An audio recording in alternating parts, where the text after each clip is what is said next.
எனக்கு ஒரு நாளைக்கு 3000 கணக்கு பண்ணி 6000 கொடுத்துருக்காங்க. 3000-மா? பரவாயில்லடா, நல்ல சம்பளம் தான்டா. நல்ல சம்பளம் தான் பாட்டி.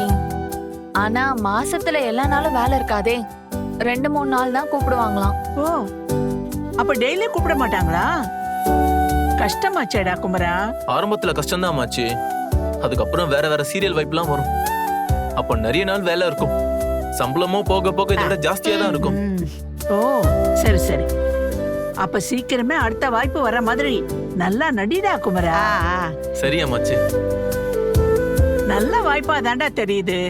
நல்லா சம்பாதிச்சு எல்லார மாதிரியும் பெரிய ஆளா வரணுங்கிறது தான் கங்காவோட கவலையே. அதெல்லாம் பெருசா வந்துருவான் அம்மாச்சி. கண்டிப்பா கங்கா ஆசைப்பட்ட மாதிரி ஒரு வாழ்க்கைய அவளுக்கு நான் கொடுப்பேன். ஏங்க, இப்பவே நான் ரொம்ப சந்தோஷமா தான் இருக்கேன். நீங்க எப்பவுமே இதே மாதிரி பாசமா இருந்தா மட்டும் போதும். எனக்கு ஒரு ஆசை இருக்கு கங்கா. இன்னைக்கு ஷூட்டிங்ல 6 மாசத்துல தகுதி வளர்த்துக்கிறேன்னு டைலாக் பேசினேன்ல, அப்ப நான் உன்ன மனசுல நினைச்சுக்கிட்டு தான் பேசினேன்.